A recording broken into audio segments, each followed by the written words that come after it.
Monsieur le Président de la République et docteur honoris causa de Sciences Po, cher Luis Ignacio Lula da Silva, Monsieur le Président de l'Observatoire politique de l'Amérique latine et des Caraïbes, cher Olivier Daben, Monsieur le Directeur exécutif de l'Observatoire politique de l'Amérique latine et des Caraïbes, cher Gaspard Estrada, Messieurs les ministres, Mesdames et Messieurs les ambassadeurs, chers professeurs, chères étudiantes et chers étudiants, Mesdames, Messieurs, chers amis. Ces quelques mots pour vous dire tout le plaisir que j'ai à vous accueillir aujourd'hui, Monsieur le Président.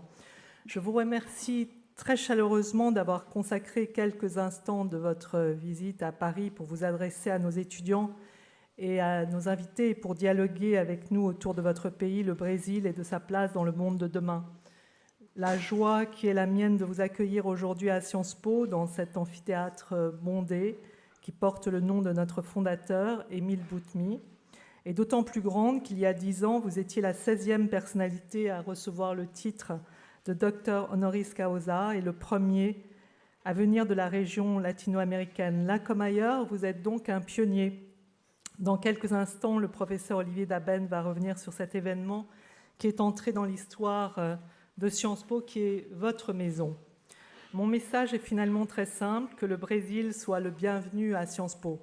À cet égard, je note que notre maison développe depuis quelque temps une relation privilégiée avec le continent sud-américain et je m'en réjouis vivement. Votre visite s'inscrit dans les pas de celle de Alberto Fernandez, président de la nation argentine, José Mojica, ancien président d'Uruguay, Dilma Rousseff, ancienne présidente de la République fédérative du Brésil, Fernando Henrique Cardoso, ancien président de la République fédérative du Brésil, Ernesto Samper, ancien président colombien, Rafael Correa, ancien président de l'Équateur, Carlos Alvarado, président du Costa Rica, Laura Chinchilla, ancienne présidente du Costa Rica, et il y a tout juste une semaine, Juan Manuel Santos, ancien président colombien et prix Nobel de la paix.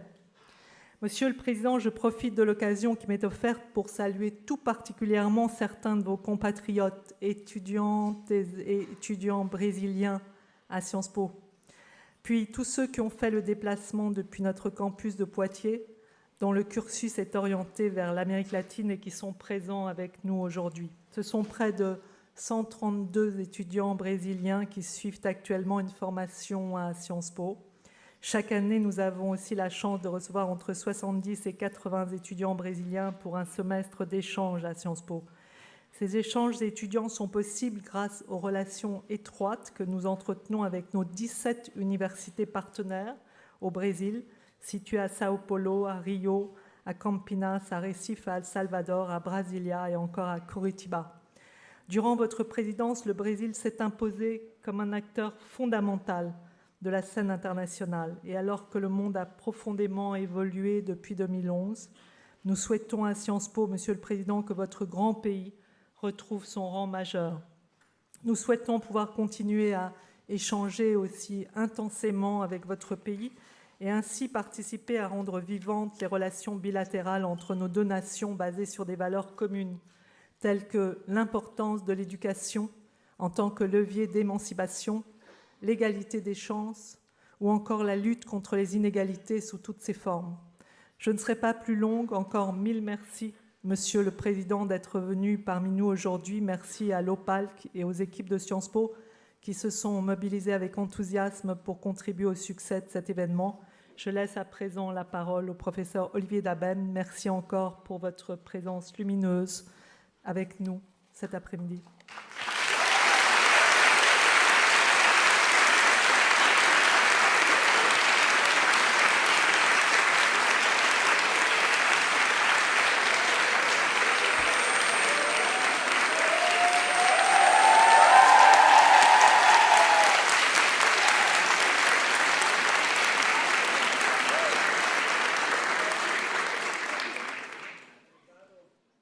Presidente Lula, há 10 anos a comunidade acadêmica de Sciences Po lhe otorgou aqui doutorado honoris causa. Em nome de todos os meus colegas, gostaria de expressar nossa alegria em tê-los de volta conosco. Seja bem-vindo à sua casa, Lula.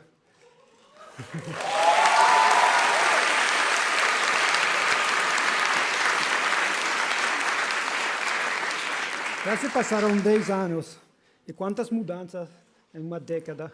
O mundo mudou, o Brasil mudou. Em 2011, você queria que esse doutorado honrasse o povo brasileiro, que havia dado um salto histórico em direção a uma sociedade mais próspera e justa. Você associou a trajetória virtuosa do Brasil no início dos anos 2000 como o aprofundamento da democracia. O progresso da participação e da inclusão política foram, a seu ver, instrumentos essenciais da emancipação. Deste ponto de vista, você havia transmitido uma mensagem forte aos estudantes que os escutavam. O Senhor os convidou a não se afastarem da política, a não desistir, porque a democracia não deveria ser um pacto de silêncio. Imagino que você deve ter ficado satisfeito ao ver uma nova geração tomando as ruas em 2019, particularmente no Chile, Equador ou Colômbia, com mulheres, índios e estudantes na vanguarda das mobilizações. Você pode ter ficado menos satisfeito que essas protestas tenham sido violentamente reprimidas e que um número crescente de eleitores tenha apoiado candidatos radicais de direita que têm uma obsessão com os temas da segurança. Internacionalmente, sua fala de 2011 foi um discurso para os tomadores de decisão. Em meio à crise europeia, você lamentou a falta de vontade política dos líderes e a influência ainda muito grande dos economistas que acreditam apenas nas virtudes do mercado. O Senhor pediu aos representantes eleitos que usassem tomar decisões corajosas. Não tenho certeza de que eles o ouviram. A Europa ainda está em crise e, como a COP26 acaba de demonstrar, coragem e ousadia política ainda não estão na agenda. Entretanto, o eco de suas palavras ainda está muito vivo aqui neste anfiteatro. E aqui está você, novamente, a menos de um ano de uma eleição que será decisiva para o Brasil, para a América Latina e para o mundo. Algumas pesquisas já o mostram como vencedor, mas vamos ter cuidado. Somos cientistas políticos e sabemos que as campanhas eleitorais podem trazer muitas surpresas. No entanto, os estudantes e pesquisadores aqui passarão os próximos meses imaginando os contornos de uma nova presidência Lula. Os desafios são imensos. O mundo precisa de um Brasil forte, de um sul global influente, porque o espectro das fronteiras fechadas e da regressão autoritária está em toda parte. Quais serão suas prioridades nesta área? Numa época em que seu país está isolado internacionalmente, será que ele pode recuperar seu status de potência emergente e um dos principais atores da nova configuração multipolar do mundo? Em uma década, a presença da China na região cresceu consideravelmente. Isto é uma coisa boa ou não? Como o multilateralismo latino-americano, que tem faltado muito nos últimos anos, pode ser relançado sobre novas bases? Essas são algumas das perguntas que estamos fazendo aqui e estamos morrendo de vontade de ouvir suas respostas. Presidente Lula, você tem a palavra.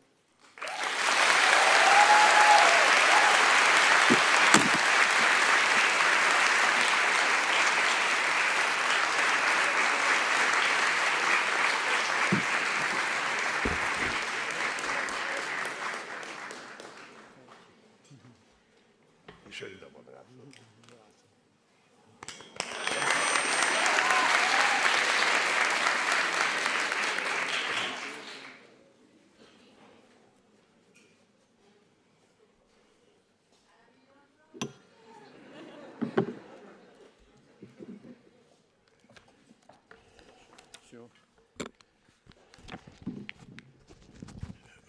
Sou tão baixo assim. Tá pensando que eu sou anão?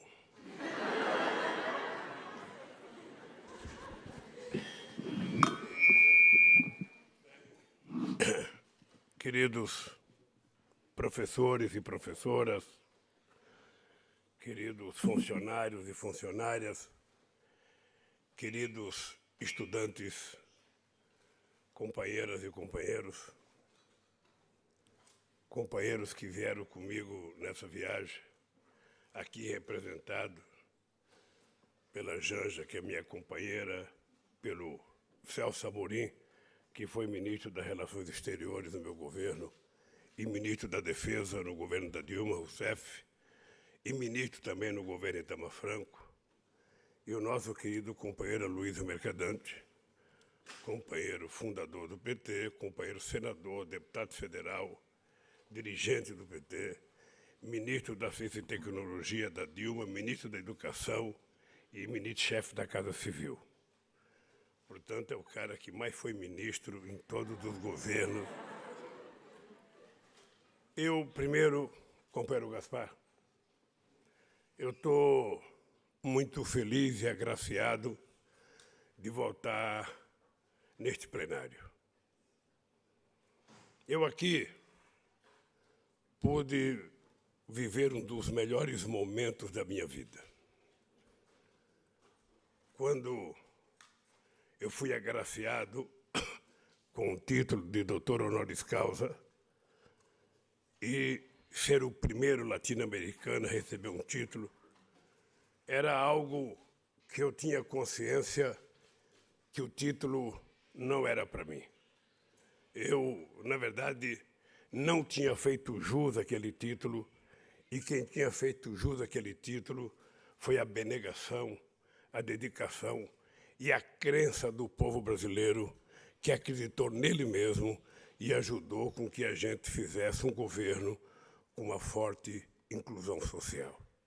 Se o povo não acreditasse, não seria possível a gente ter sucesso.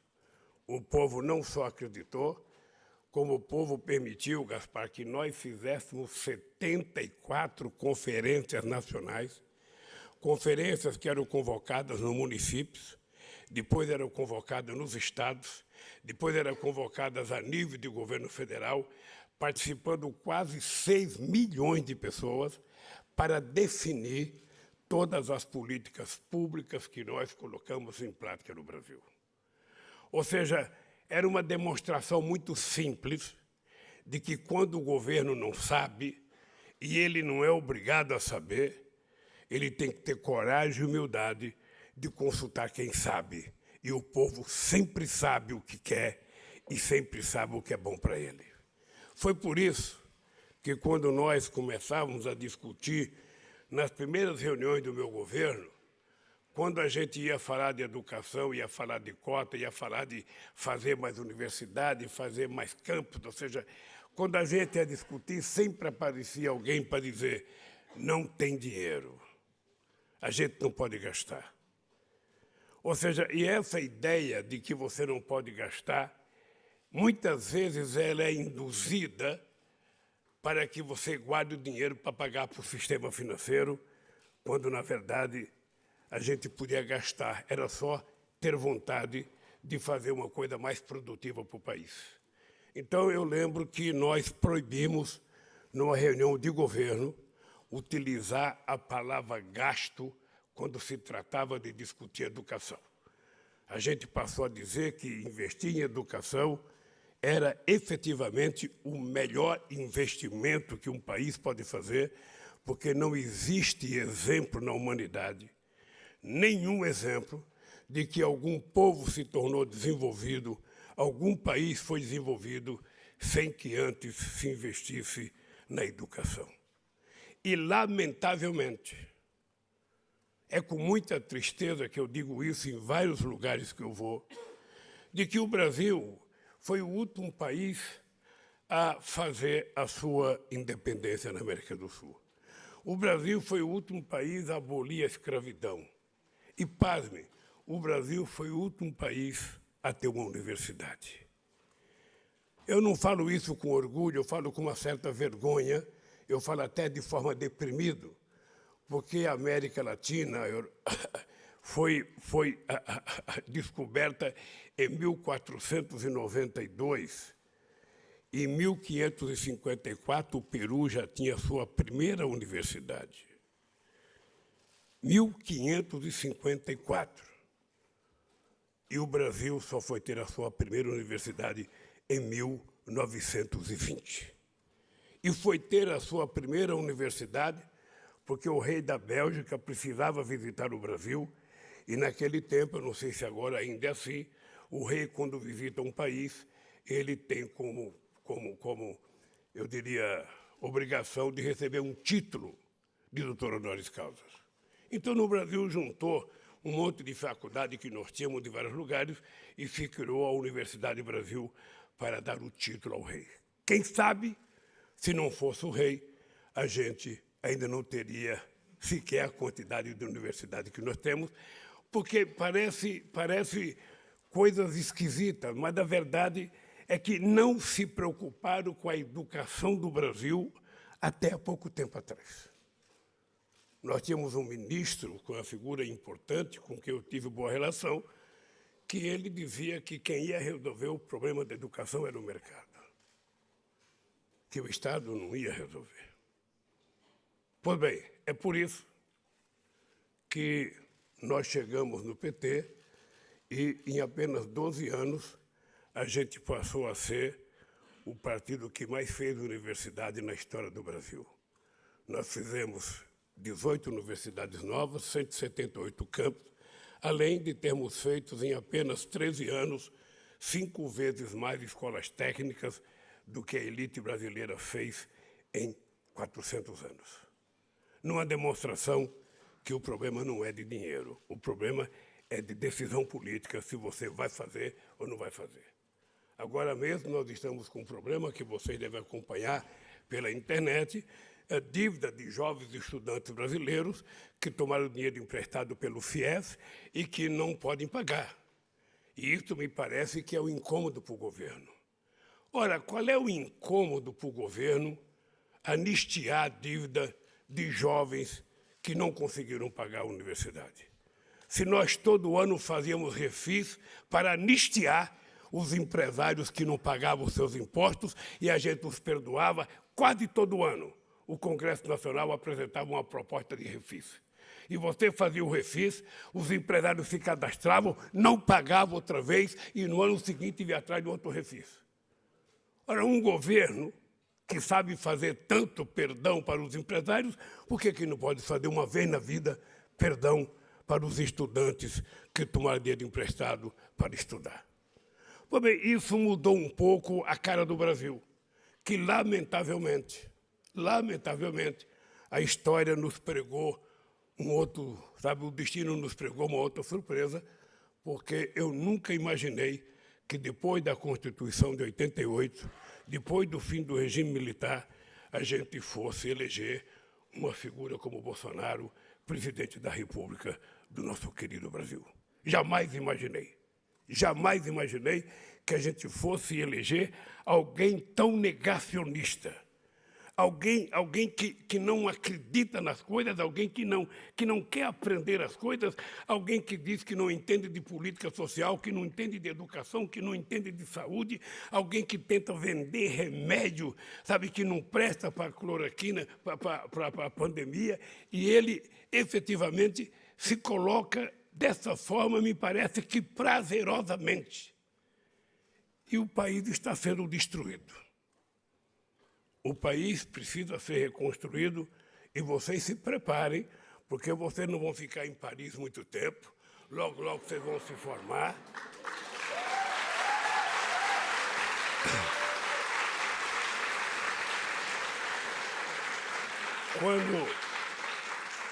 Quando a companheira Dilma Rousseff criou no governo dela o Ciência Sem Fronteira, que mandou para o exterior mais de 100 mil alunos para estudar e se formar, era porque a gente acreditava que seria através do conhecimento que a gente iria fazer a transformação que o Brasil precisava. Eu não acredito que Deus é contra a América Latina. Eu não acredito. Porque não é possível que nenhum país da América Latina tenha sido desenvolvido, tenha crescido economicamente, tenha crescido industrialmente, tenha crescido na melhoria da qualidade de vida do seu povo. O único país que conseguiu dar um salto foi Cuba. Mesmo assim, é vítima de um bloqueio de mais de 60 anos. em que não deixam eles quietos. Mas eles resolveram o problema da educação. Eles resolveram o problema da dignidade. Eles resolveram o problema da cidadania. E a única coisa que eles estão pedindo é que deixem os cubanos cuidar dos seus problemas e os americanos cuidem dos problemas deles. Fora de Cuba, qual foi o outro país que resolveu os seus problemas? Por que a gente ainda não tem uma Finlândia na América Latina, Celso? Por que a gente não tem uma Noruega no Caribe? Por que a gente não tem uma Dinamarca? Por que a gente não tem um país de alta qualidade de vida? Porque me parece que nós estamos predestinados a ser quintal dos outros. Me parece que nós estamos predestinados, toda vez que a gente começa a crescer, toda vez que um governo democrático e popular começa a fazer algumas coisas boas, ele é vítima de um golpe. E essa história vocês conhecem, porque vocês já devem ter lido muita coisa sobre a história da América Latina. Dito isso, eu queria fazer o meu discurso que está aqui por escrito. Eu sei que ouvir o meu discurso vai servir para aumentar a nota de vocês no final do ano.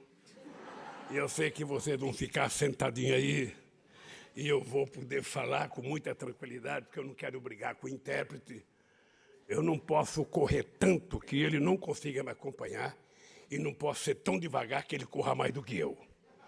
Porque aí seria fake news, não seria palestra. Então, queridos companheiros e companheiras, eu peço licença para vocês, para poder conversar um pouco com vocês. E conversar por escrito. Nunca é muito bom conversar por escrito, e eu prometo para vocês que eu não vou fazer como eu fazia quando eu era presidente. Eu começava a fazer um discurso por escrito, daqui a pouco eu parava o discurso por escrito e falava 1 hora de improviso. Não vou fazer isso porque o Gaspar tem outras tarefas para mim aqui e eu tenho outros compromissos. Então, eu quero dizer para vocês da minha alegria. Saibam que vocês estão fazendo um jovem de 76 anos de idade, com energia de 30 e tesão de 20, muito feliz aqui nessa palestra com vocês.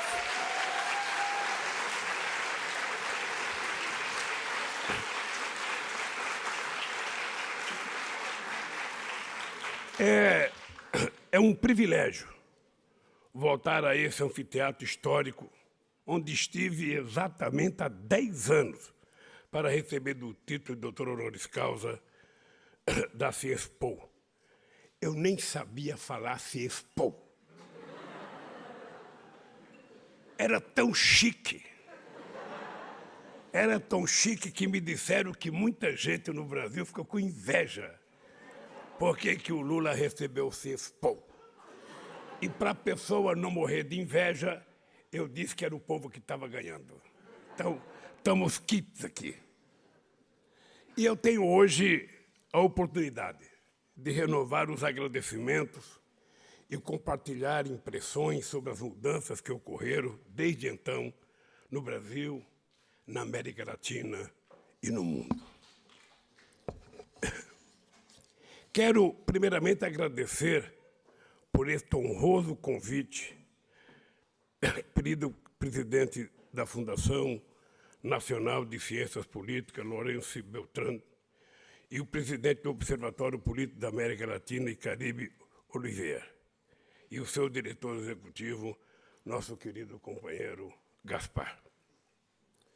Disse em 2011, e reafirmo, que estas homenagens não pertencem a mim e não pertenceram a mim, mas ao sofrido e corajoso povo brasileiro em sua luta permanente por um país e um mundo mais justo, menos desigual e mais democrático. Quero saudar os convidados, os professores e professoras, funcionários, alunos e alunas, e faço uma saudação especial aos estudantes brasileiros e latino-americanos que a CIESPO sempre acolheu nos momentos históricos mais difíceis para a nossa gente. A solidariedade aos perseguidos do mundo é uma das mais admiráveis tradições do povo de Paris. Tradição que, felizmente, persiste nesses tempos em que dissemina o ódio e a intolerância. Pessoalmente, tenho muito a agradecer pelo apoio e solidariedade que recebi de tantos amigos e companheiros na França ao longo do período em que fui alvo de uma implacável perseguição judicial, política e midiática no Brasil.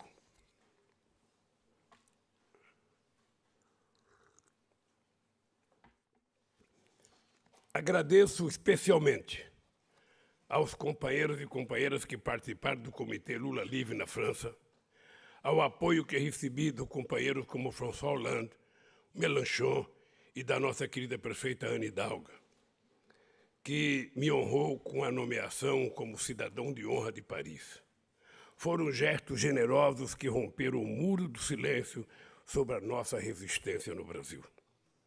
Foram 5 anos de luta pela verdade e pela justiça, até que o Supremo Tribunal Federal do Brasil viesse a estabelecer, afinal, a suspeição e a imparcialidade do juiz que me condenou sem provas e sem causa, como vinham denunciando desde o início os meus incansáveis advogados Cristiano Janin e Valesca Teixeira.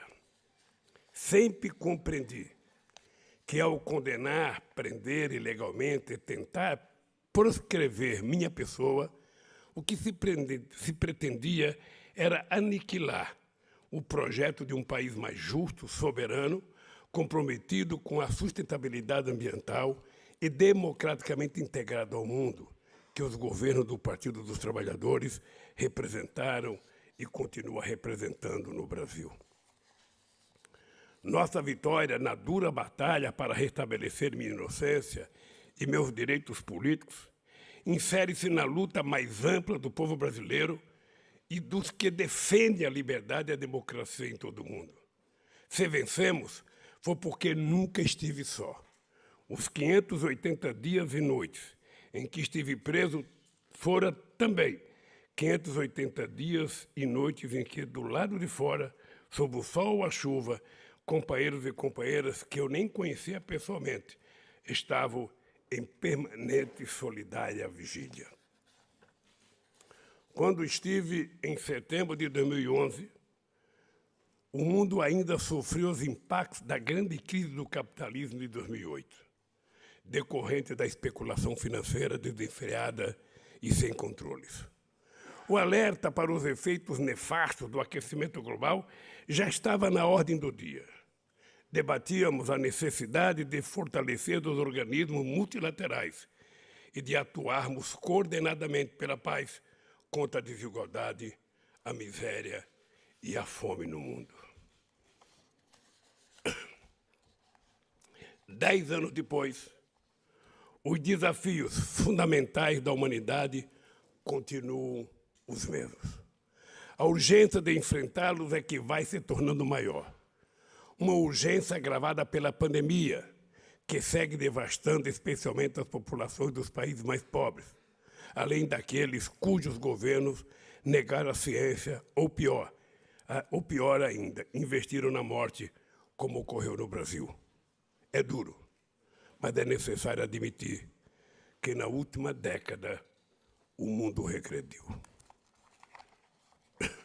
Não há como explicar às gerações futuras que, em nosso tempo, 1% da humanidade detém quase metade da riqueza do planeta, enquanto 800 milhões de pessoas passam fome, que uns poucos privilegiados viajam ao espaço por um capricho bilionário, enquanto milhões de famílias não têm sequer onde morar. Não há justificativa para não termos taxado as transações financeiras globais e criado o Fundo de Desenvolvimento e Combate à Pobreza quando fazia muitas reuniões do G20. É diante desses desafios que me convida a falar sobre o papel do Brasil no futuro próximo. Apesar da gravíssima situação e de todos os retrocessos que foram impostos ao país e ao povo brasileiro nos anos recentes, quero dizer uma palavra de esperança. Queridas amigas e queridos amigos, é inevitável comparar a posição que o Brasil havia alcançado nas relações internacionais com o isolamento entre as nações em que o país se encontra hoje. Isso não é fruto do acaso.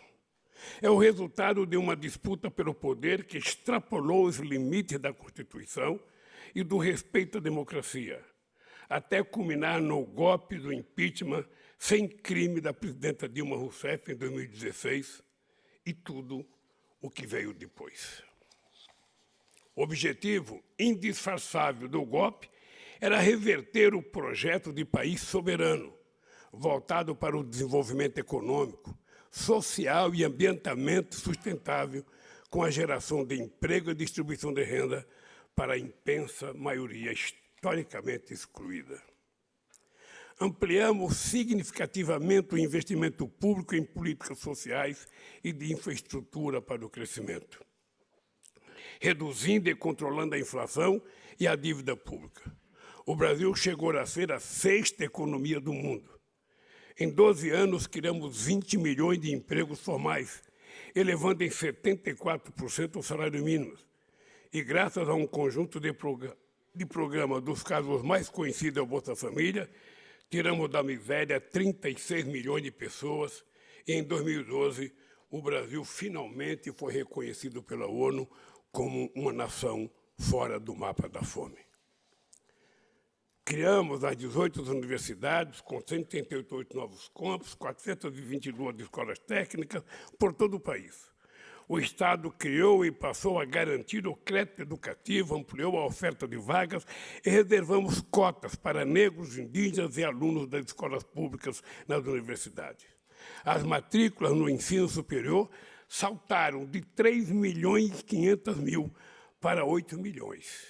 E pela primeira vez na história do Brasil, negros, pardos e filhos de trabalhadores chegaram a ser a maioria nas universidades públicas do nosso país.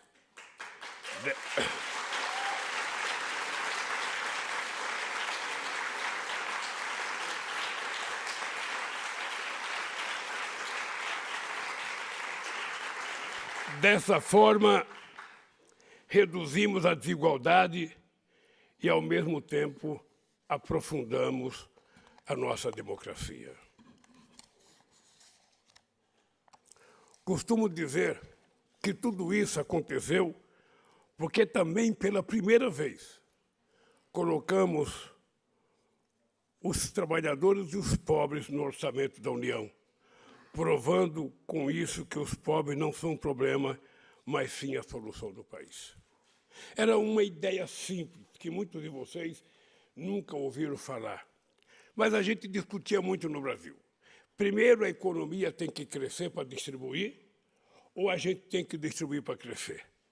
Esse era um dilema de muitos economistas no Brasil, de muitos analistas econômicos. E o que nós fizemos? Fizemos os dois juntos. Nós fizemos investimentos e, ao mesmo tempo, começamos a distribuir. E o que aconteceu é que, quando o povo pobre começou a ter acesso ao mínimo necessário para cumprir as suas necessidades básicas necessárias, a economia começou a funcionar como uma roda gigante, sabe? Fazendo com que todo mundo participasse. E é por isso que o Brasil teve um crescimento extraordinário. E é por isso que, nas pesquisas das Nações Unidas, o Brasil era o país mais otimista do mundo e o povo que tinha mais esperança do mundo, mesmo sem ganhar nenhuma Copa do Mundo desde 2002. Numa demonstração de que, quando o povo está animado, quando o povo está vendo as coisas acontecer, a gente fica otimista, mesmo sem o carnaval e mesmo sem o futebol. Transformações dessa magnitude parecem intoleráveis para as elites forjadas num processo histórico, marcado pela violenta apropriação das terras e das riquezas naturais, pelo genocídio dos indígenas e por mais de 3 séculos de escravização dos povos africanos. Havíamos interrompido um ciclo de políticas econômicas neoliberais de encolhimento do Estado e privatização sem critério. Contrariamos poderosos interesses econômicos, financeiros e geopolíticos dentro e fora do Brasil. Foi para interromper aquele projeto de país soberano e retomar o ciclo neoliberal que mentir ao país ao levar um governo autoritário e obscurantista à presidência da República. Na realidade, o processo de destruição nacional em curso no Brasil só poderia ser conduzido por um governo antidemocrático, num país envenenado pela indústria do fake news e em que a oposição é excluída dos debates nos grandes meios de comunicação. Vocês também acompanham isso no Brasil. Destruíram cadeias econômicas essenciais, destruíram o setor de engenharia, setor de óleo e gás, a indústria naval, e estão destruindo a maior empresa do povo brasileiro, que é a Petrobras. Corroeram as finanças públicas e, contrariamente ao que prometiu, minaram a confiança dos investidores. Transformaram o Brasil numa economia onde apenas especuladores e oportunistas obtêm benefícios. O resultado é que, em apenas 5 anos, os trabalhadores perderam direitos fundamentais, o desemprego e o custo de vida explodiram. Programas sociais foram abandonados ou descontinuados, incluindo o Bolsa Família. Só para você ter ideia, o Bolsa Família, durante 18 anos, foi considerado pela ONU e quase todos os países do mundo como a política mais correta de inclusão social. E tinha uma coisa extraordinária, que era uma coisa muito criticada no começo, que era a exigência que a gente fazia para que as crianças estivessem na escola, para que as crianças tomassem a vacina e para que as mulheres gestantes fizessem todos os exames necessários. O resultado foi extraordinário, porque diminuiu a evasão escolar, diminuiu, a morte e a doença por desnutrição e fez com que as mulheres fossem mais saudáveis para dar à luz do seu filho. Isso acabou.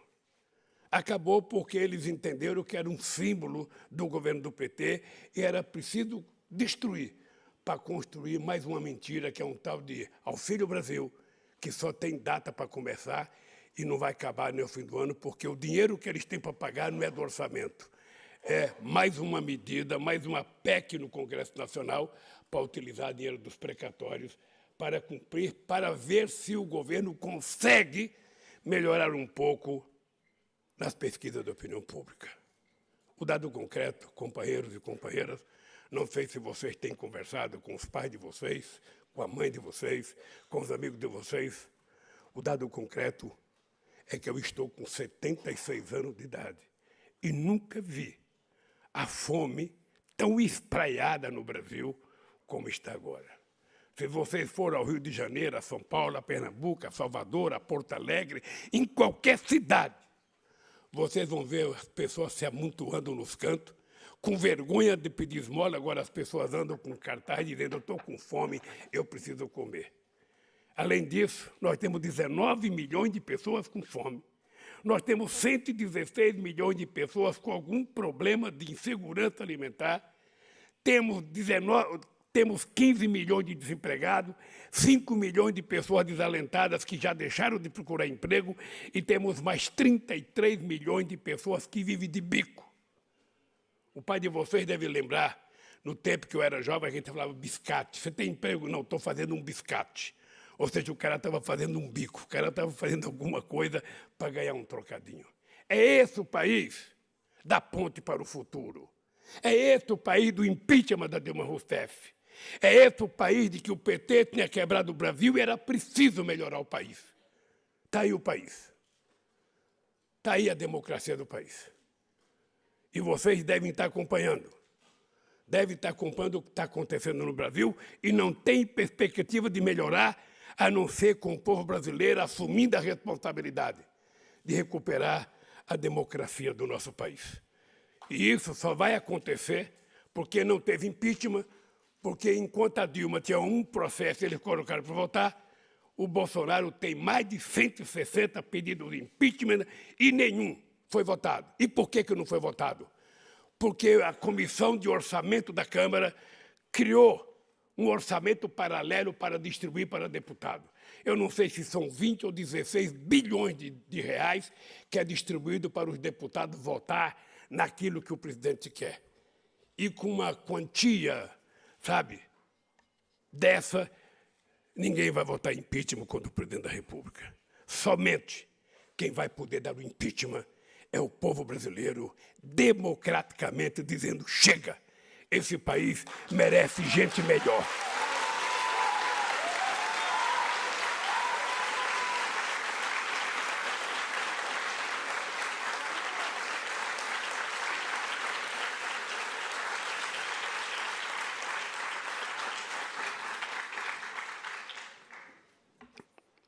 Queridos companheiros e companheiras, o governo desmonta políticas públicas bem-sucedidas e persegue os cientistas, artistas, professores e lideranças sociais, incentiva a destruição das florestas e a mineração ilegal.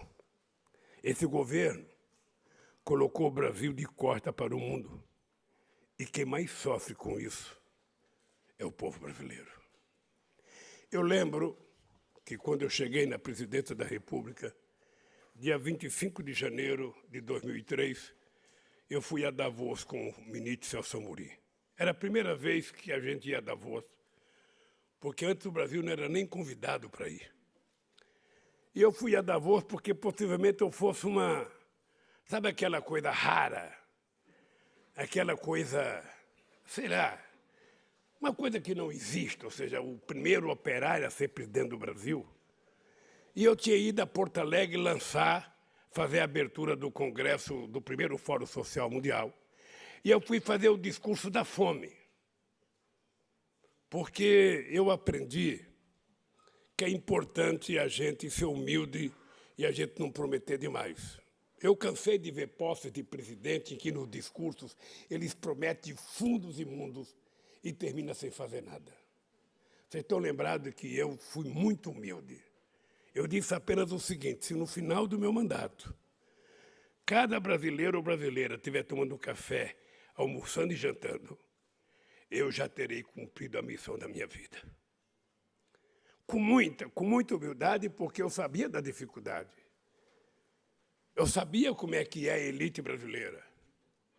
Eu sabia que uma parte da elite brasileira ela não aceita, ela não quer que as pessoas pobres deixem de ser pobres. E as pessoas têm que perceber que o PT não defende a pobreza, o PT não quer a pobreza, o PT não quer que a pessoa seja pobre. O PT luta para acabar com a miséria ou com a pobreza, porque todos têm direito de ter oportunidade, todos têm direito de ter oportunidade de trabalho, todos têm que ter direito de acesso à cultura, à educação, e todos têm que ter a mesma oportunidade para ocupar os melhores cargos nesse país. Lamentavelmente, ainda não conseguimos isso. Mas nós vamos conseguir, porque é uma questão de tempo.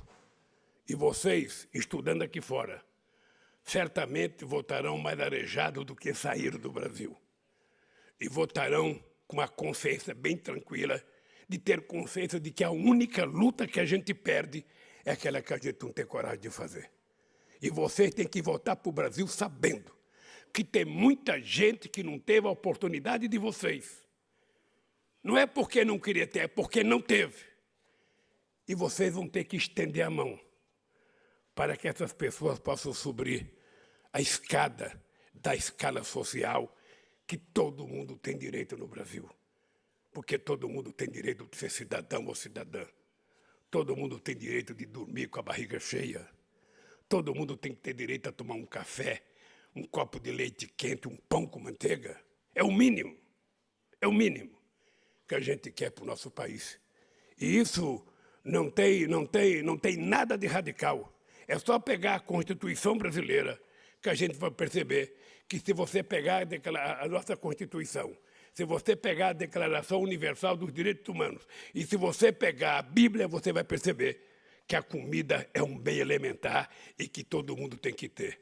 Portanto, quem deveria estar sendo punido são aqueles que governam e não permitem que o povo tenha acesso a esse mínimo que está na Constituição. Por todos esses motivos, uma nova inserção do Brasil no cenário mundial passa necessariamente pela reconstrução do país, num processo de eleições democráticas e verdadeiramente livres, sem fake news, diferentemente do que ocorreu em 2018. Queridos amigos e queridas amigas, o isolamento político e diplomático do Brasil é nocivo, não só para o nosso país, mas para a comunidade das nações. Ouso dizer que nossa política, participação ativa nos grandes fóruns globais, faz muita falta para o mundo. E eu queria aqui fazer justiça de uma pessoa para vocês. O Celso Amorim, eu não o conhecia quando o escolhi para ser meu ministro de Relações Exteriores. Uma das razões pelas quais eu escolhi ele, além do histórico dele, ele era baixinho, mais frágil do que eu. Eu falei, é esse que eu vou levar, esse não vai falar grosso comigo. Bom, eu posso dizer para vocês com muito orgulho, que nós participamos de muitas reuniões multilaterais. Muitas que o Brasil nunca, se juntar a todos os presidentes da República, desde que foi proclamada a República, não participaram da quantidade de reuniões que nós participamos, da construção de fóruns. Pois bem, eu posso dizer para vocês, com muito orgulho, que no meu período de governo, o Celso Amorim era considerado por mim e por muita gente como o melhor chanceler que existia naquele período.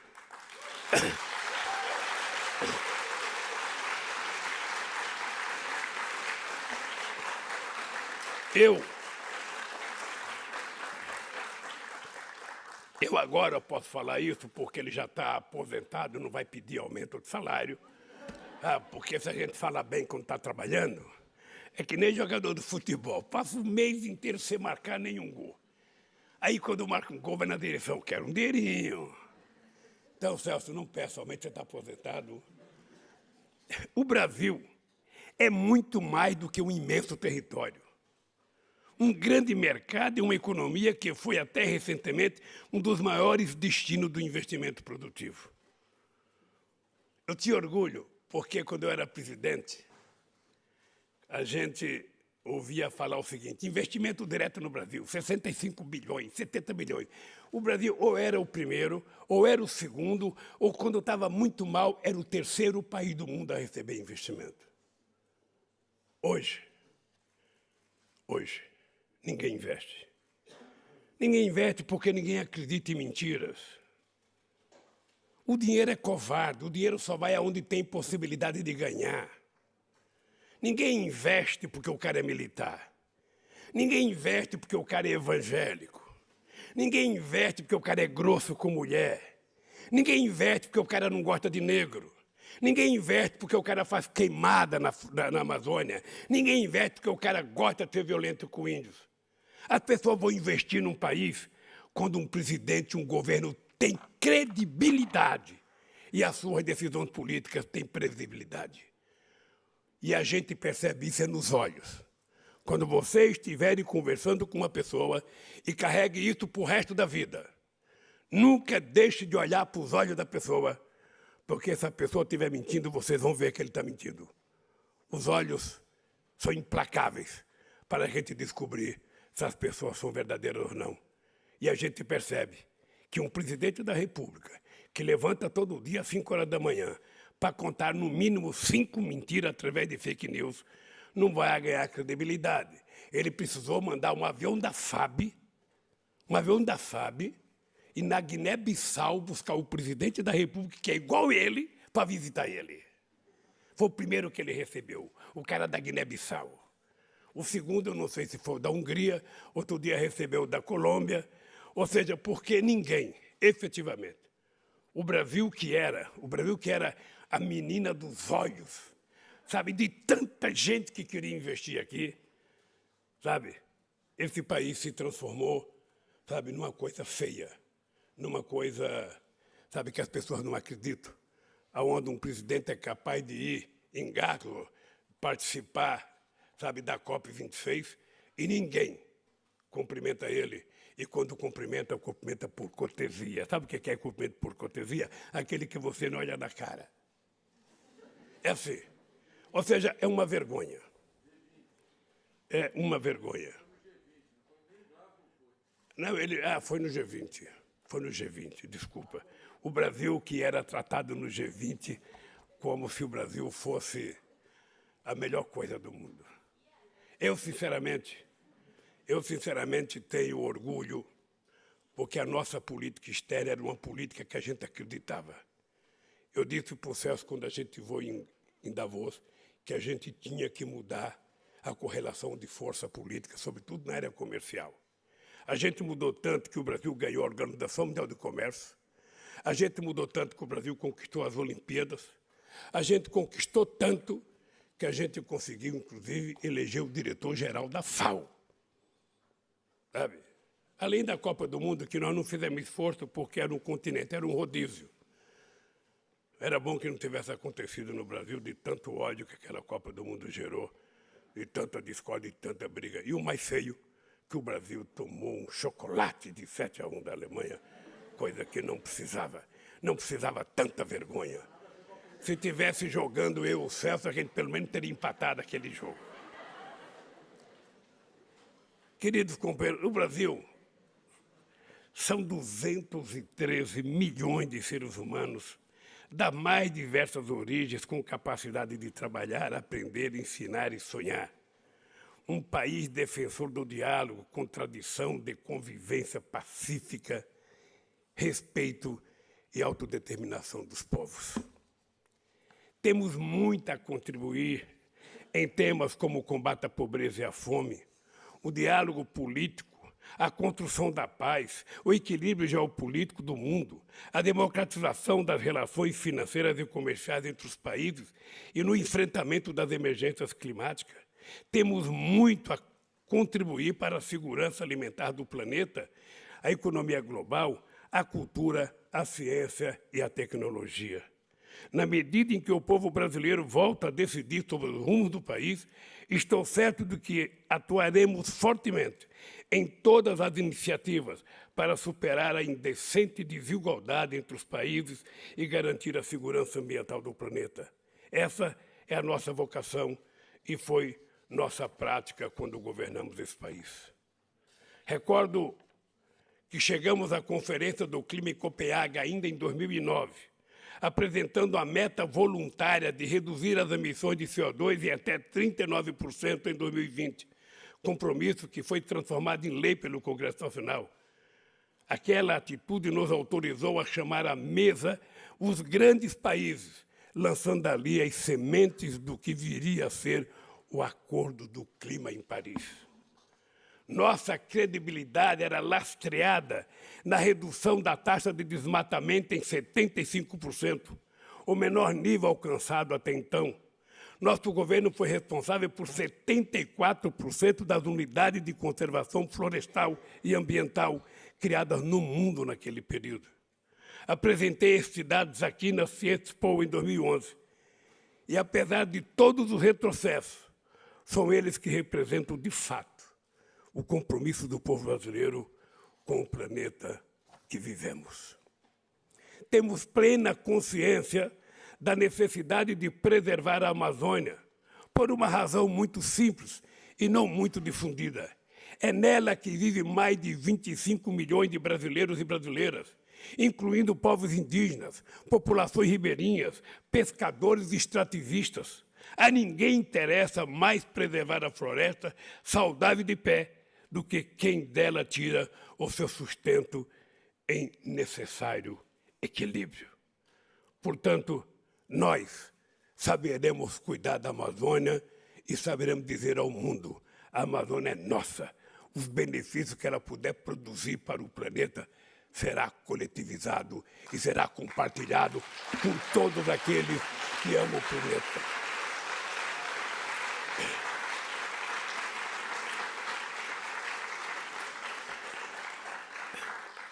Demarcamos mais de 50 milhões de áreas de proteção florestal em nossos governos, para que nelas possam conviver os indígenas, os quilombolas e as populações locais em harmonia com a natureza. Incentivamos a pesquisa científica e a utilização sustentável dos recursos da Amazônia em benefício da humanidade. Os que destroem, degradam, incendiam e desmatam são invasores, que em nosso período vinham sendo cada vez mais coibidos pela lei e pelo Estado. Mas no governo atual, eles receberam salvo-conduto, receberam armas para cometer os crimes que estão cometendo hoje contra os povos. Somos nós, os mais radicalmente interessados em manter vivo esse patrimônio natural, sem abrir mão nem de nossa soberania, nem de nossa responsabilidade intransferível. Foi dessa maneira que obtivemos, por exemplo, o apoio financeiro da Alemanha e da Noruega para construir o Fundo Amazônia, que, lamentavelmente, foi tornado inviável pelo atual governo brasileiro. Queridas amigos e queridos amigos, foi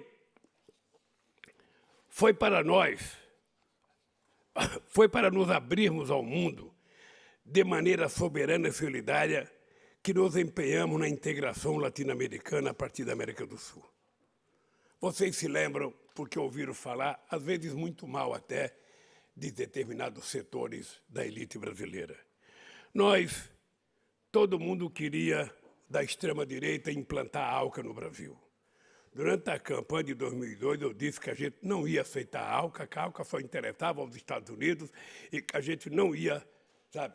Pois bem, nós, em 2005, expulsamos a ALCA da América Latina, fortalecemos o Mercosul e nós conseguimos criar a Unasul, conseguimos criar, sabe, a CELAC, e nós conseguimos um dado para vocês saberem o que significa isso. Nós, quando chegamos ao governo em 2003, nós tínhamos um fluxo comercial com a Argentina de 7 bilhões de dólares. O fluxo é entre aquilo que você exporta e aquilo que você importa. Quando nós deixamos, nós estávamos em quase 39 bilhões de dólares. Quase 39 bilhões de dólares. E com a América do Sul, nós chegamos ao caso 89 bilhões de dólares. Uma demonstração de que, quando você faz a política correta, quando você tem credibilidade, quando você tem efetivamente respeitabilidade dos outros, você consegue dinamizar muito a economia do país. A Luiza Mercadante fala todo o tempo assim. Sabe, em 2002, o Brasil com o Chile, o Brasil tinha uma relação com a Argentina de 8 bilhões de dólares. Quanto?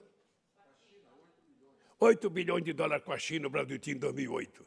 E tinha 30 bilhões com os Estados Unidos. Hoje o Brasil tem 100 bilhões com a China e 20 com os Estados Unidos. 30, aumentou. Então, veja, o que é importante é o seguinte, o Brasil, vocês estão lembrados do que costumavam dizer na época, que o Brasil tinha dado certo porque o Lula tinha sorte. Não é isso? O Lula teve sorte, ele teve chuva. O Lula teve sorte, sabe, choveu 5 anos na agricultura, vendeu muito, o preço estava bom. O preço, no meu tempo, estava metade do que é hoje, o dólar. A verdade é essa. E a verdade é o seguinte, se sorte é o que o Brasil precisa, porra, então vamos colocar alguém que tenha sorte para governar aquele país. Então vamos... Porra. Eu quero todos os alunos com muita sorte para aprender tudo que o professor com sorte vai ensinar bem. Eu quero todo mundo com sorte para arrumar um emprego e ganhar um bom salário. Eu quero todo mundo com sorte para casar bem, para construir família, para viver bem. Sabe? Porque até o goleiro do meu time eu quero que ele tenha sorte. Eu sou corintiano. De vez em quando eu não consigo dormir. Eu não consigo dormir quando o Cássio dá uma mancada. Eu fico falando, porra, Cássio, tenha sorte, cara. Pelo amor de Deus, bate na bola. Pois bem, o problema não é sorte. O problema é de definição. A política é isso. A política você não aprende na Ciespol. Você não aprende em Harvard. Você pode aprender algumas teorias básicas, mas a política real é tomada de decisão. É você saber o que você vai fazer, para quem você vai fazer e quando você vai fazer. É você saber do tamanho dos seus passos. É você saber se pode fazer uma dívida ou não, se você tem condições de pagar. Vocês estão lembrados que quando nós chegamos no governo tinha 30 bilhões de dívida com o FMI. Uma companheira, que eu vou citar o nome dela aqui, porque é uma da figura mais respeitável e que mais admirava, Maria da Conceição Tavares, uma das grandes economistas brasileiras que falava palavrão pacas. Ela fala, Lula, Lula, o Brasil está quebrado, como é que você vai... Não vai ter conserto. Como é que a gente consertou o Brasil? Como é que a gente, em apenas 3 anos, pagamos a dívida de 30 bilhões com o FMI? Depois o FMI quebrou na crise de 2008, nós emprestamos 15 bilhões, saímos dos devedores para credores e ainda fizemos uma pequena reserva de 370 bilhões de dólares, que é o que sustenta o Brasil até hoje, porque se não fosse as nossas reservas, esse país tinha quebrado. Olha como é que você faz tudo isso. Fazendo as coisas corretas, ouvindo as pessoas, discutindo com as pessoas. Você não pode gastar à toa, mas se você fizer um gasto, daquele gasto resultar em algo que seja rentável, em algo que seja produtivo, que você tenha uma dívida que vai te gerar, sabe, um rendimento, você pode fazer. Tem gente que acha que dinheiro bom é aquele cara que guarda muito dinheiro. Eu guardei 10 bilhões, eu guardei aqui. Não. Para mim, dinheiro bom é dinheiro transformado em investimento. É dinheiro transformado em educação.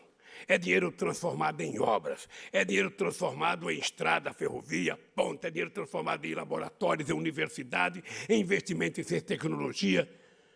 Porque é um dinheiro que vai ter retorno. É um dinheiro que vai voltar. E é a coisa mais fácil porque você forma uma pessoa em 5 anos. Depois de 5 ainda sai meia boca, meio bem informado, mas depois de mais uns 5 anos, o cara vai estar tinindo. É por isso que tem muita gente hoje saindo do Brasil. E eu tenho orgulho de dizer para vocês, no nosso tempo de governo, muita gente retornou ao Brasil porque tinha muita perspectiva de emprego. Esse país pode ser construído. Esse país está aí. Agora, o que você precisa colocar é saber o seguinte, você quer galinha, seja bem tratado, coloque galinha com galinha. No máximo, coloque um galo junto. Porque se você for colocar raposa, a raposa vai comer as suas galinhas. E é o que eles estão fazendo conosco. Esse Guedes é efetivamente um destruidor de nações. E vocês vão saber como é que a gente vai poder consertar esse país depois que o povo democraticamente eleger um outro presidente da República. Porque o Guedes mente mais que o Bolsonaro. E vende ilusão. Eu poderia perguntar para vocês aqui, para fazer, vocês vão passar esse ano na FISPOL. Eu vou fazer uma pergunta para vocês. Qual é a grande obra de infraestrutura que foi feita no governo Bolsonaro? Lembre de uma ponte, de uma estrada, de uma hidrelétrica, lembre de uma sonda, de uma plataforma, de um navio. Nada. Nada. Gente, quando nós deixamos o Brasil, em 2010, a gente estava vendendo 3.800.000 carros. Hoje está vendendo menos que 2 milhões. A gente, naquele tempo, era exportador de gasolina. Eu lembro que a gente exportava para a Bolívia. Hoje, de forma deliberada, o governo brasileiro resolveu diminuir o refino para poder importar. De quem? Das vendedoras internacionais. Ou seja, nós estamos privatizando, somos obrigados a permitir que aqueles estrangeiros que aqui investiram ou os particulares nacionais ganhem dinheiro. Então vamos importar para poder fazer justificativa aos ganhos deles. E o litro da gasolina hoje, meus queridos companheiros, está pelo menos a R$8. O litro do diesel está quase R$7. E o botijão de gás, em alguns lugares, está a R$105. No meu governo, durante 8 anos e mais 4 da Dilma, a gente não aumentou o botijão de gás. E hoje tem muita gente se acidentando porque está cozinhando outra vez com álcool, está cozinhando com lenha, está colocando 2 tijolos na calçada para fazer comida. Um país que é autossuficiente. Um país que estava fazendo 5 refinarias novas. Porque quando a gente definiu que o petróleo seria o passaporte do futuro daquele país, a gente estava decidindo que a gente ia fazer refinaria para a gente exportar derivados e não exportar óleo cru. Tudo isso foi desmontado. E tudo isso está sendo desmontado. Por isso, O pessoal, vocês têm que saber que será muito, muito, muito trabalho para reconstruir esse país. Muito trabalho. Mas muito trabalho. Muito mais do que nós tivemos a primeira vez. Queridas amigos e queridos amigos, não é pouco relevante, considerando a história, termos restabelecido na América Latina e Caribe um fórum político e diplomático autônomo em relação aos Estados Unidos. Na minha visão, o avanço da integração regional permitirá aos nossos países contribuir de forma efetiva para o diálogo global mais democrático. Por isso também inovamos ao estabelecer o IBAS. O IBAS era um fórum entre Brasil, Índia e África do Sul. A China cansou de pedir para entrar e a gente não deixava. Ele falava, vocês não são uma democracia. E não deixava entrar. E depois criamos os BRICS, em que a China entrava, a Rússia entrava, a África do Sul entrava. E eu acho que a gente avançou pouco na questão do BRICS, porque eu sonhava mais com os BRICS. Eu sonhava que os BRICS, que o Banco dos BRICS deveria se desenvolver muito, e eu sonhava, Luiz, até com uma moeda. Não há nenhuma explicação porque o dólar é a moeda, sabe, para o comércio no mundo. Antigamente era o ouro, e os americanos inventaram por contraprova de que era o dólar, só eles têm a máquina de fazer dólar, portanto, sabe, por que eu não posso ter uma moeda de comércio? Nós tentamos fazer com a Argentina, mas nós fizemos aquela meia boca, sabe, faz se quer. Sabe aquele negócio faz se quer? Ninguém queria, porque estava todo mundo acostumado com dólar. Mas eu acho que a gente pode continuar. Ampliamos o comércio e as relações com a União Europeia e avançamos na parceria estratégica de defesa com a França. Cooperamos com os países da África, estabelecemos novo diálogo com os países árabes e com a China, sem prejuízo das relações comerciais e diplomáticas que mantínhamos com outros países. Foram avanços importantes dentro de uma visão de um mundo multipolar que deram consequência prática à defesa de relações econômicas e políticas mais equilibradas entre países. A necessidade de fortalecer ou renovar o sistema multilateral, tornando-o mais efetivo por meio de sua democratização e de uma questão dramaticamente urgente para o mundo. Nunca me conformei com o fato de países ricos não terem dado consequência às resoluções do G20 nas reuniões de Londres e Pittsburgh, em 2009. Além da frustração com que se deixou de fazer, preocupa-me que a comunidade internacional tenha feito tão pouco para impedir que outra crise venha a ocorrer em escala ainda maior. O sistema financeiro, globalmente integrado, exerce seu poderio de forma instantânea sobre a vida de 7 bilhões e 800 milhões de pessoas. Você veja que quando quebrou o Lehman Brothers, urgentemente os bancos centrais souberam colocar dinheiro para salvar.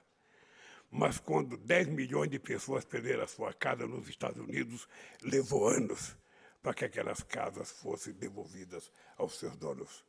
E assim é a vida. O sistema financeiro determina o que é bom e o que não é bom para o mundo. E nós vamos ter que criar forças e coragem para que a gente possa criar novos fóruns.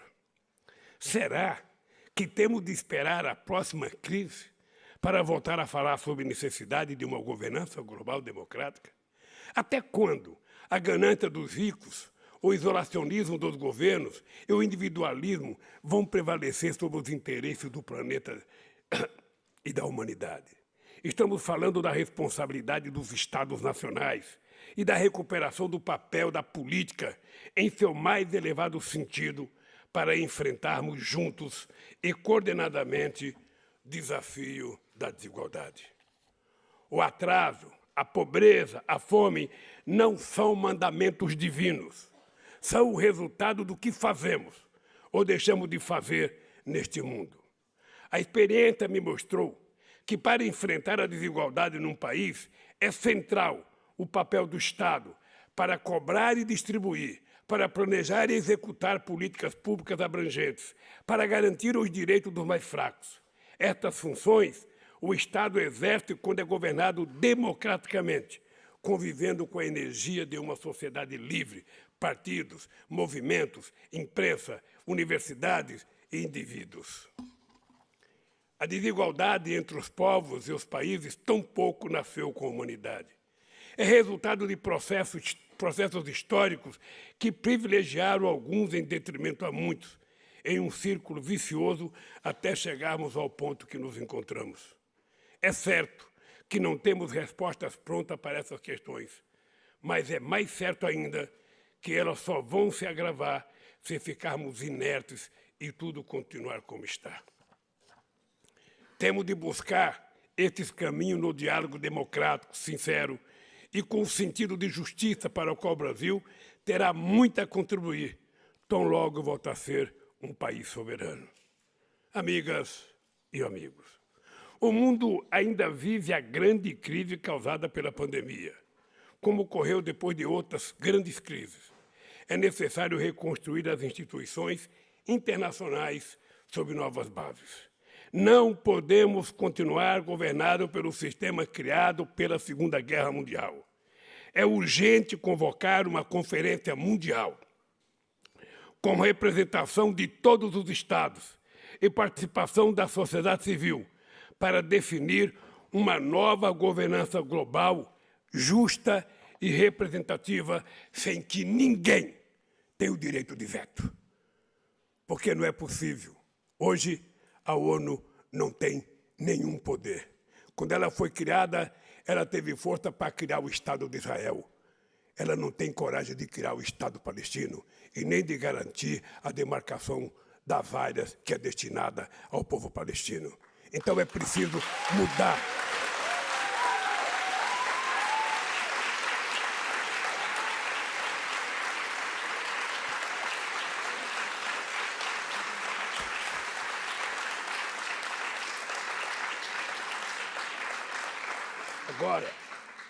Agora que vocês vão bater palma, só falta uma folha. Começa a se mexer nas cadeiras, se preparar para falar tchau, Lulinha. Queridas companheiras e companheiros, eu e o Celso Amorim trabalhamos que nem uns doidos para convencer a necessidade de você aumentar os membros do Conselho de Segurança da ONU. Não pode ser o resultado da Segunda Guerra Mundial. A gente defendia, por que o Brasil não pode estar? Por que não pode estar o México? Por que não pode estar a Nigéria? Por que não pode estar a África do Sul? Por que não pode estar o Egito? Por que não pode estar a Alemanha? Por que não pode estar o Japão? Por que não pode estar a Índia? Quem é que decidiu que é só Estados Unidos, China, Inglaterra, Rússia e França? Eles. Eles decidiram. Então, César, nós precisamos ficar de olho, porque essa briga vai voltar e vai voltar com muita força, porque senão o mundo não tem jeito. Porque se você não mudar a governança global, o que vai acontecer? Você toma uma decisão multilateral. Quando houve a crise de 2008 na economia, nós tomamos decisão de mudar o FMI. Nós tomamos decisão de mudar o Banco Mundial.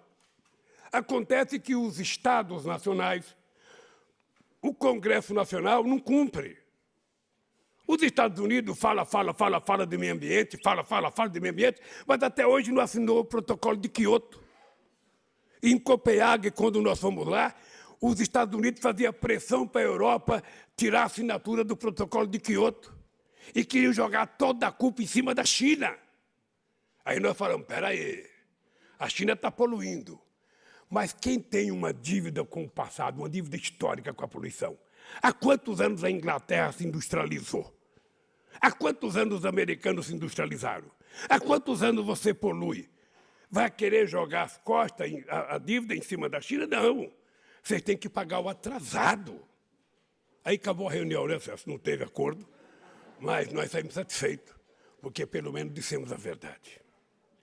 Queridos companheiros e companheiras, neste planeta que compartilhamos, o futuro da humanidade precisa ser construído com diálogo e não autoritarismo, com paz e não com violência, com mais livro e não com mais armas, com mais escolas para não ter que termos mais presídios, com mais verdade e menos mentira, com mais respeito à natureza para assegurarmos a água, o ar e a vida para nossos filhos e nossos netos, com mais acolhimento e solidariedade e menos exclusão, com mais amor e menos ódio. Muito obrigado, do fundo do meu coração, e boa sorte para todos vocês.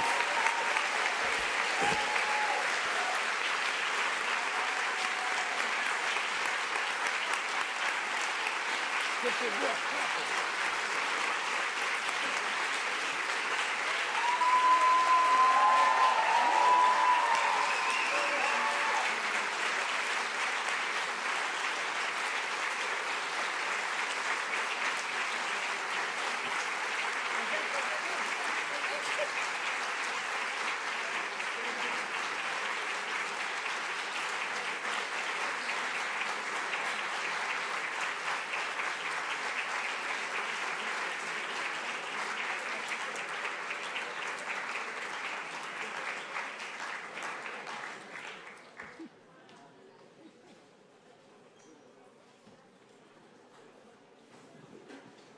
Muito obrigado, presidente, pelo seu discurso histórico. E só vamos fazer umas duas perguntinhas. Alô? Sim, acho que está melhor. Sim.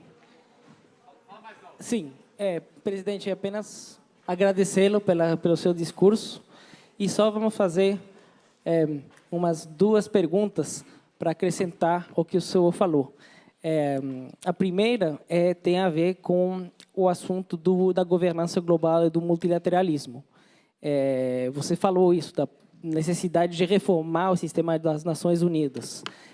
No entanto, o mundo de 2021 mudou muito entre o que aconteceu, o que está acontecendo agora com o que aconteceu em 2011, há 10 anos, quando o senhor veio. Hoje, a disputa, a rivalidade estratégica entre China e Estados Unidos está muito mais presente no cenário internacional. Então, desse ponto de vista, qual é, do ponto de vista do senhor, a posição do Brasil nessa rivalidade que existe hoje entre China e Estados Unidos? Qual deveria ser o papel do Brasil? Gaspar, eu não posso falar com o teu microfone, rapaz, porque o coronavírus está aí, ó. Ô, Gaspar, eu não posso falar pelo Brasil. Eu não sou autoridade brasileira. O que eu posso dizer é apenas o que eu penso, sabe? E temos discutido com alguns companheiros para que a gente não aceite uma segunda Guerra Fria. A primeira Guerra Fria entre o capitalismo e o comunismo, entre a Rússia e os Estados Unidos, e essa agora, a Revolução Tecnológica, a Guerra Fria Tecnológica, entre Estados Unidos e China. Nós não temos o direito de aceitar isso. É por isso que nós temos que tratar de aperfeiçoar, sabe, o nosso trabalho na América do Sul, na América Latina. É por isso que nós temos que aperfeiçoar a nossa relação e tentar estabelecer o nosso acordo com a União Europeia. Olha, eu sou muito grato. Eu vou dizer para vocês uma coisa que agora eu posso dizer. Eu estou vindo da Europa. Eu tive um encontro com o companheiro Olaf, que vai ser o futuro chanceler da Alemanha, para discutir um pouco sobre o futuro de um acordo entre a América Latina e União Europeia. Amanhã, vocês vão ter a informação que eu vou encontrar com o presidente Macron, sabe? E vou discutir esse mesmo assunto, porque eu sei qual é o papel da França e sei qual é o papel do Brasil. E depois eu vou discutir com o primeiro-ministro da Espanha. E depois, se puder, quero conversar com outras pessoas. Porque nós temos uma pequena divergência que é o seguinte: nós, na América do Sul e na América Latina, nós queremos nos desenvolver do ponto de vista industrial. Então, é importante que a gente possa se industrializar para que a gente possa exportar produtos manufaturados de maior valor agregado. A gente não quer ser, historicamente, exportador de soja, de farelo de soja, de óleo de soja, de milho ou de minério de ferro. Sabe, o Brasil, só para vocês terem ideia, o Brasil, há 30 anos atrás, o Brasil tinha 30% da economia brasileira era PIB da indústria, PIB industrial. Hoje são apenas 11%. Apenas 11%, ou seja, acabou a indústria nacional. Então, nós vamos ter que fazer um esforço imenso, incomensurável. Ó, incomensurável. Anota aí para vocês não esquecerem nunca mais dessa palavra que eu falei na Ciexpo. Nós vamos ter que fazer um esforço extraordinário para que a gente volte a reindustrializar o país. Sabe? Nós também queremos produzir produtos com valor agregado. Nós também queremos produzir chips. Aliás, Luiz, a fábrica de chips que a gente tinha lá no Rio Grande do Sul, que era pública, foi fechada ou privatizada, sei lá. Então, nós não aceitamos essa briga. Veja, eu particularmente acho que o Brasil tem que conversar muito seriamente com a China, o Brasil tem que conversar muito seriamente com os Estados Unidos. Eu não acho que o Brasil deva ficar de lado. O Brasil tem que dizer o que ele pensa para os dois lados. O Brasil não é um país que tem uma cultura anti-americana. Não, e nem queremos ter. Sabe? Não queremos ter. Nós queremos que os Estados Unidos continuem sendo o que ele é, que ele seja grande, que ele seja forte, mas permita que a gente seja grande e seja forte. Permita que a gente entre no jogo. O que não dá é toda hora que a gente vai jogar, pega a bola e sai correndo. Não dá. O Brasil são 500 anos de espera. 500 anos que a gente está esperando crescer, que a gente está esperando se desenvolver, que a gente está esperando, sabe? E a gente nunca chega lá, toda vez que vai chegando tem um golpe. Não dá. Então, essas coisas nós não aceitamos, Gaspar. E eu acho que o Brasil tem autoridade moral. Na hora que o Brasil tiver um presidente democrático, uma pessoa civilizada, o Brasil vai sentar com a União Europeia, como sentamos muitas vezes, vai sentar com a Índia, com a China. Eu participei de muitas reuniões com o CELSO, na Organização Mundial do Comércio. Muita gente ficou nervosa comigo quando eu reconheci a China como economia de mercado. E eu reconheci a China como economia de mercado porque eu queria colocar a China dentro da Organização Mundial do Comércio. Eu queria trazer a China para a legalidade, porque era muito difícil você fazer reuniões na Organização Mundial do Comércio e aquele gigante China de fora. Sabe aquele cara só sapeado, não é convidado para a festa, mas fica de fora vendendo os seus produtos lá pela janela? Não. Vem para dentro e vamos negociar, pô. Então, eu acho que esse é o trabalho que o Brasil pode fazer. Eu acredito que na hora que o Brasil voltar à normalidade democrática, à normalidade ética, à normalidade da civilização, o Brasil pode ter um peso nessa discussão e ajudar a encontrar saídas. Eu acho, com toda a humildade que eu tenho, que nesse instante a Europa precisa do Brasil como suporte para a gente fazer um acordo e ter um bloco mais forte. O mundo é composto de blocos. Só que os americanos sozinhos é um puta do bloco. A China sozinha é um puta do bloco. E nós sozinhos somos um parafusinho perdido. Por isso é que nós precisamos nos juntar para que a gente possa ter força e fazer a economia, sabe, mundial ser mais solidária. Né? E a última pergunta é sobre a América Latina. Também, há 10 anos atrás, a América Latina era outra, o senhor falou isso no seu discurso, mas também haverá novas eleições na região nos próximos meses. Qual, para o senhor, seriam as principais prioridades justamente desses governos se eles chegarem ao poder? Gaspar, eu às vezes fico frustrado porque quis Deus que eu participasse do momento mais excepcional de democracia e de inclusão social na América Latina. Foi um momento muito importante. Sabe, a Michelle Bachelet e o companheiro Lagos no Chile, a Cristina Kirchner e o Kirchner na Argentina, o companheiro Rafael Correia no Equador, o Chávez na Venezuela, o Evo Morales na Bolívia. A gente fala do Evo Morales como se o Evo Morales fosse um Zé Ninguém. O Evo Morales foi o presidente, um índio que mais fez política de inclusão social na Bolívia, e ele hoje, por conta dele, tem mais reservas internacional do que o PIB. Ou seja, ele tirou aquele país, trocava de presidente a cada 9 meses, e o Evo ficou lá. Bom, aí ele queria ser presidente outra vez. Eu sinceramente, era contra. Eu, sinceramente, era contra. Porque eu fui contra eu ser presidente outra vez. Queriam que eu tivesse um terceiro mandato. Eu falei, eu não quero. Eu já fui 2 vezes, agora eu vou sair, deixar entrar outro, depois a gente vê o que faz.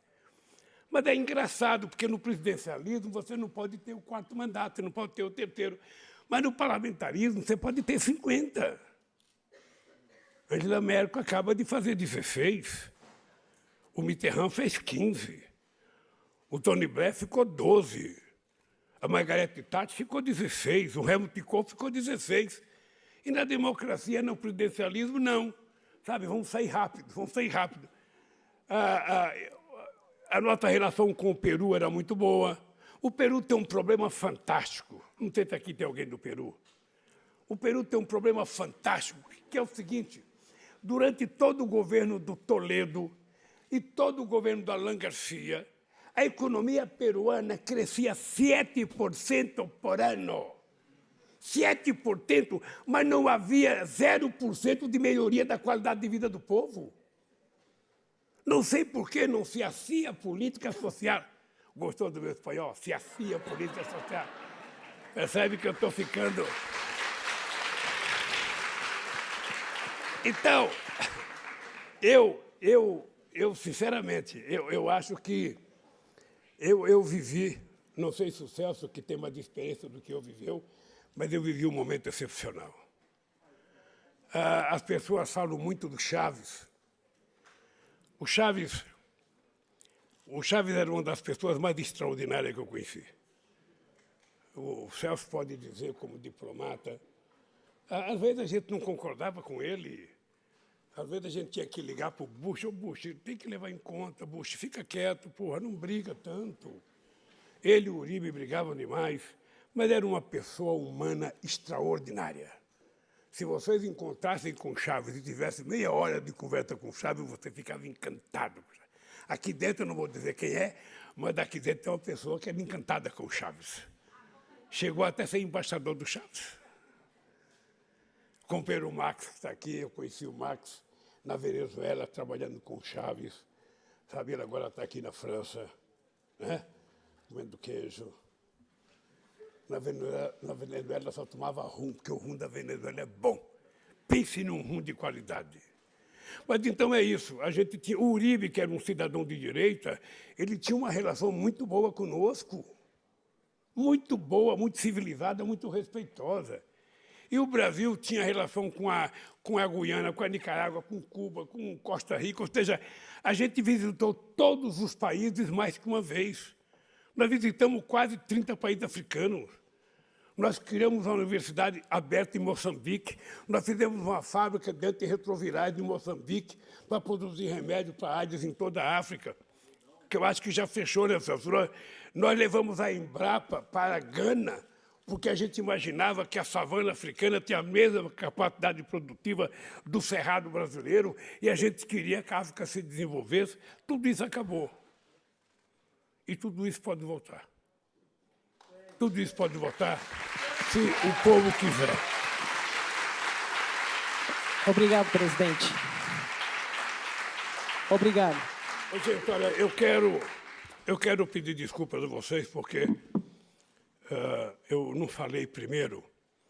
Eu tinha que começar agradecendo a solidariedade que vocês tiveram comigo durante todos os meus processos. Os 580 dias que eu fiquei na Polícia Federal, eu poderia ter saído do Brasil, eu poderia ter procurado uma embaixada, mas eu não queria que a minha fotografia aparecesse com uma legenda embaixo, corrupto, fugitivo. Como eu tinha certeza da palhaçada que o Moro estava fazendo, como eu tinha certeza da palhaçada que o Dallagnol estava fazendo, e do conluio dele com o sistema de comunicação, sobretudo com a Rede Globo, que a tentativa era me destruir, eu resolvi ir para a Polícia Federal e ficar lá pertinho deles. E eu queria provar exatamente o que nós provamos. Eles montaram uma quadrilha para destruir a indústria de óleo e gás desse país, para destruir a Petrobras e para destruir, sabe, a nossa indústria de engenharia. Era o desejo deles. Fizeram acordo com os Estados Unidos, se pagou uma multa imensa para os Estados Unidos, e eles estavam querendo juntar 2,5 bilhões para criar um fundo para o Dallagnol combater a corrupção. Na verdade, eu precisava passar pelo que eu passei para conhecer mais do povo brasileiro. Vocês não têm noção o que é você estar preso dentro de 4 paredes e você, todo dia de manhã, às 7 horas, ouvir uma multidão gritar bom dia, presidente Lula, de tarde, boa tarde, presidente Lula, à noite, boa noite, presidente Lula, e ainda a Janjinha mandava comida para mim na cadeia, uma saladinha, uma linguicinha frita, sabe? Então, eu aprendi. Hoje eles estão com medo, eles falam, as conversas entre eles, é o seguinte, o Lula deve estar muito nervoso, o Lula está muito irritado, o Lula está com bronca da gente. Eu não estou nervoso e não estou irritado, porque a Suprema Corte tomou a decisão acertada e me fez sair vencedor. Hoje, quem deve andar com vergonha na rua é o Moro. Quem deve andar com vergonha na rua é o Dallagnol. Eu estou muito tranquilo, sabe? Eu sei que um quer ser deputado federal, o outro quer ser candidato a presidente, deixa ser. O que é importante é que, para mim, foi uma lição e eu quero, do fundo do coração, agradecer a vocês. Porque eu sei que muita gente aqui, sabe, gritou, muita gente protestou, muita gente fez passeata, fez caminhada. Então, do fundo do coração, eu não sabia que, mesmo sem conhecer muitos de vocês, vocês foram tão decentes comigo e tão solidários. Solidariedade é uma coisa fantástica e a gente só percebe que ela é boa quando a gente precisa. Estou vendo o Cacai aqui, um dos grandes advogados brasileiros, que brigou muito contra a quadrilha, sabe, do Moro e do Dallagnol. Então, muito obrigado de coração por tudo que vocês fizeram. Eu não sei o que vai acontecer o ano que vem no Brasil, mas eu acho que nós precisamos fazer um esforço muito grande para recuperar a democracia no Brasil. O nosso povo não merece passar o que está passando. O Brasil não necessariamente tem que passar por isso. Sabe? Não precisa, não há. Ou seja, você não pode ter alguém que fica feliz da vida quando distribui fuzil, quando distribui pistola. Sabe? Para armar fazendeiro contra quem? Armar contra o povo? Contra o sem terra? Contra o índio? Alguém que arma garimpeiro? Porque não é o povo humilde que quer comprar arma. O povo humilde quer comprar comida. Então, eu quero que vocês saibam que aqueles brasileiros que estão lá, sabe, eu lembro do Felipão na Copa do Mundo de 2002, o Felipão conseguiu acertar com a Globo e alguns documentários que a Globo fazia de gente na favela e de gente no meio das tribos indígenas, sabe, cantando, dançando, comendo, pescando. O Felipão, na pré-eleição que ele fazia com a seleção brasileira, ele mostrava aquilo e dizia para os jogadores: é para esses aí que vocês têm que ganhar a Copa do Mundo. Eu queria que vocês pensassem nos milhões de crianças, de mulheres, de homens, de velhos, de pessoas que não tiveram a mesma sorte que vocês têm, a mesma sorte que eu tive, porque eu sou um cara que eu tenho que levantar todo dia, levantar a mão para o céu e agradecer a Deus, porque pode ter gente que não acredita em Deus. Mas eu, saindo de Pernambuco, da onde eu saí, passando da fome que eu passei, a barriga desse tamanho e as canelinhas finas, era só esquistossomose, ou seja, de tomar água de açude. Você não sabe o que é água de açude. Você não sabe o que é ficar com a vaca, com a cabrita, separando o cocô da água para você levar para casa para beber, colocar num pote, deixar aquela água sentar, depois que ela estiver sentada, tirar com a canequinha, colocar no outro pote, para sair mais um pouco de lama e depois você beber. Você não tem noção do que é isso. Toda essa gente que está passando por isso vão precisar de vocês. Então, eu queria pedir para vocês, aprendam o que vocês quiserem aprender. Se formem no que vocês quiserem se formar.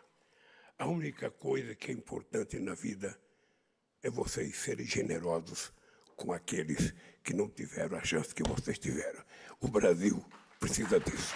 Um abraço.